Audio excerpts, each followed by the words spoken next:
Good evening, everybody. Tonight we're going to look at a fundamental concept in computing, and that's the ability to do the same thing repeatably, or as I like to think about it, for loops for fun and profit, or how to do the same thing over and over and over and over, etc. So I know that you're familiar with the concept of a variable. So we might have a variable like x that holds the word apple.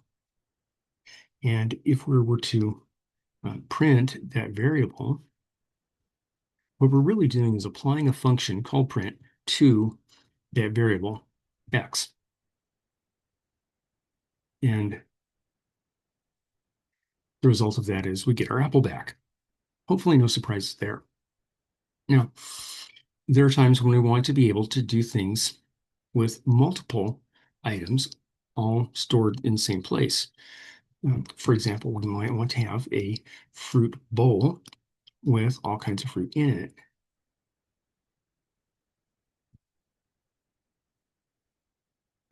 Like so. So here I have a container called fruit bowl, and it has fruit, apple, banana, cherry, and date in it. Technically, this is called a list, and it's a container that holds many items. I may want to be able to do something with that. In this case, I want to do an operation to all of the items in the list and do it the same way every time. So, for example, I might say for fruit in fruit bowl, colon, print fruit. And see, here, this print function was now applied to everything in that container. Uh, what's happening here is this is our container, and each item in that container is being put into that variable fruit. So apple goes into fruit and it gets printed, and then banana goes into fruit and it gets printed, and so on and so on. Uh, so there are a couple of important things to see here. For example, uh, the word for, the word in, and the word print, they're green, meaning they have special colors, and special colors mean things to programmers. Um, in this case, those are the Python words. Fruit and fruit bowl are my words. They're variables. Uh, there's nothing magical about fruit bowl. I chose that because it's got fruit in it. Something else to notice is a colon. A colon is the end of the line that says for, but it's also a signal that everything that comes below is part of the for loop. And that's why this print is indented this way. Uh, if you look at it like this, we have the for loop, for item in container, use item, use item, use item. So each one of these cases of using the item is indented to show that it's part of this for loop. Everything that's under the for loop in a block like this will be used by the for. As soon as you unindent, then it no longer is part of the for loop. Let's see how that works.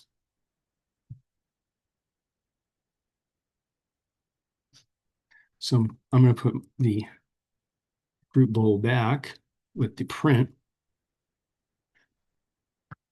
And if I put this print in here, it's indented so it will be part of the for loop.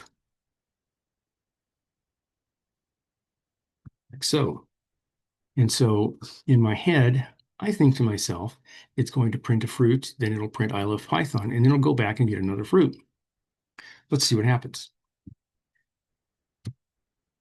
So in this case, this print is indented the same way this one is.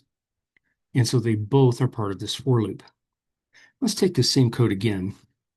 And now let's unindent this print. So now it's no longer part of this for loop. In my head, I'm thinking that it's going to print each fruit, and then it will print one version of I love Python. And that's what happened. Unindenting made it not part of the for loop. We can do the same thing with numbers or a variety of other things. We could, for example,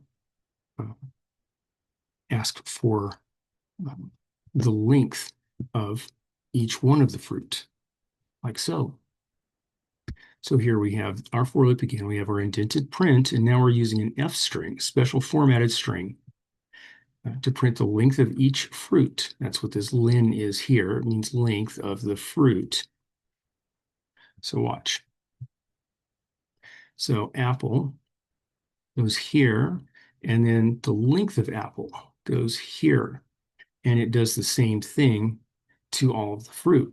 Again, it's repeatedly does the same thing to each item in that container. Now let's say for a moment that we want to do this with numbers. I can make a list full of numbers.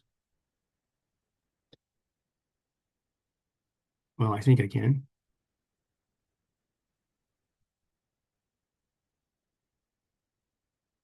I can make a list full of numbers like so. And then I can perform some kind of math on all of those numbers. Like so. So in my head, again, I'm going to think what happens in this loop before I tell it to run.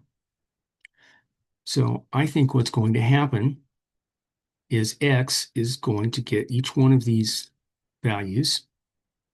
Excuse me, I is going to get each one of these values, and each I will be multiplied by 2, and then it will be printed. Let's find out. That's what happened. So it's kind of a best practice in writing programs to think in your head what will happen to the code when you run it. It's sort of a self-check type of maneuver to make sure that number one, you understand what the code's going to do, but number two, the code does what you think it's going to do. The two aren't always the same. Now, that is the very basics of what a for loop can do. But if you just keep in mind that for loops were born for the purpose of working with items in a container and doing the same thing to them over and over again, if you keep that in mind, you'll never go wrong. Thank you.